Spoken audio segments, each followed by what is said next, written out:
Good afternoon, everybody.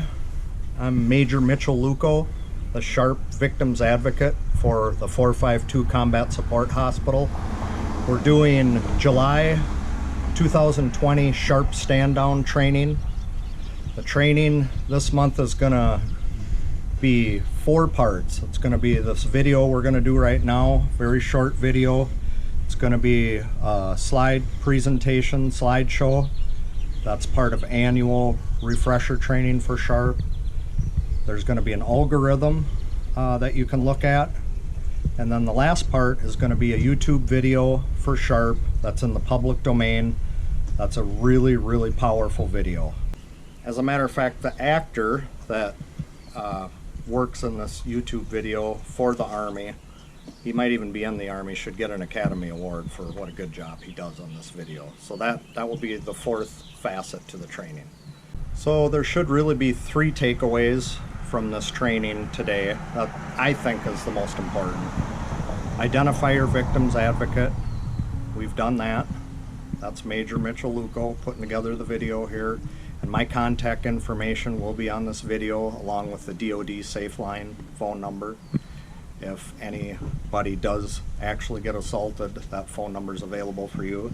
The second part would be what my role is as a victim's advocate. Some people don't understand that.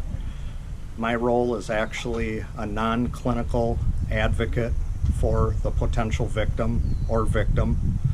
So as a non-clinical advocate, I can help the victim through the complaint process, which can be kind of complicated. So I can give the tools and help them through that process. That's my job. We're credentialed and we just know the process better. And the third takeaway, learning aspect from today's training would be the actual sexual harassment or sexual assault claim. What is a claim and what constitutes a complaint? That can be a confusing territory for some people, whether to report, whether not to report.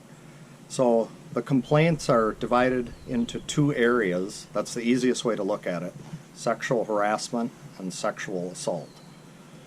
So sexual harassment basically is divided into 2 types.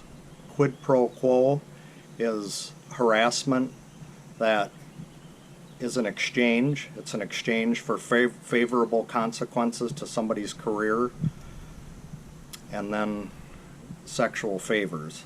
So it's an exchange, not a good one, but that's the first category of sexual harassment. The second type would be workplace, hostile workplace environment, and that would be anything in the military environment that constitutes something being uncomfortable for a soldier,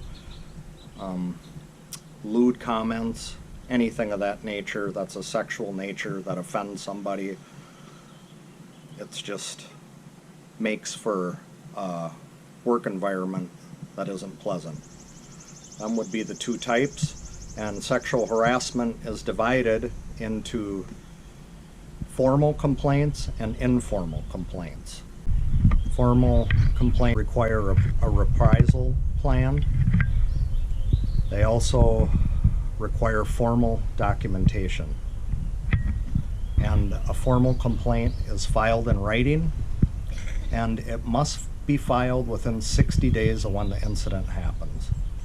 All of these things constitute formal complaints. Formal complaints also have strict timelines. An informal complaint is something that can be resolved by the individual soldier. It doesn't kick off an official investigation. It can be solved at a very local level. Informal complaints do not officially have to be filed in writing. Memorandum for record is written. And it can always turn into a formal complaint if the behavior is persistent. That's not a problem. It's not subject to a timeline either, an informal complaint. So there are differences. In a sexual harassment issue, the victim advocate would help the soldier decide whether a formal complaint or informal complaint, may be filed. We can never make the decision for the soldier, but we can give the soldier all the tools to make the decision themselves. The second reportable classification of SHARP incidents is sexual assault. Sexual assault is characterized by no consent, forcible contact, and an abuse of authority. And sexual assault is divided up into restricted reporting and unrestricted reporting with regard to the SHARP program. Restricted reporting lets soldiers talk to somebody without triggering an entire investigation. It allows access to health care, support, and advocacy without investigation being started. The command will only know that a report is filed with restricted reporting. The command isn't going to know any PII, personal identifying information, only that a report was filed. Restricted report can also change to an unrestricted report at any time. The only ones to actually receive a restricted report are the victim advocate, the SARC, and healthcare personnel. Although in the state of California, healthcare personnel do have to report. So that would be the one caveat to that situation. And unrestricted reporting with regard to sexual assault means the SARC is automatically notified and a victim advocate is immediately assigned. Safety is always the number one issue and the most important thing in any of this SHARP reporting guidelines. Safety is number one. An official investigation is automatically started in unrestricted reporting. The commander is notified. A forensic examination is also available to the victim at their request with unrestricted reporting with regard to sexual assault. Them are kind of the difference between unrestricted and restricted reporting. So now you know who your victim's advocate is. You kind of know what their role is and what the victim advocate actually does. You also know what reportable events are, sexual harassment and sexual assault, and how they're kind of broken down.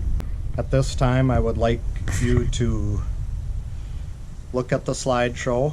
That's the annual refresher training slides. I would like you to take a look at the algorithm that's going to be attached to the training. That's for your information. It kind of lets you look at the whole process, complaint process, on one page or 2 pages. It makes it a little easier that way. And I would also really encourage you to look at the YouTube video that's in the public domain that I'll have a link to. That's a very powerful video. When I was going through the training to be a victim's advocate, that really stuck with me. So that video can show how one soldier can negatively impact an entire battalion. So powerful video. Anyways, thank you for taking the time to do the stand down training for July 2020, and I really appreciate it. It's a privilege to be your SHARP victims advocate. Truly a privilege. Have a great Army Day. Thank you.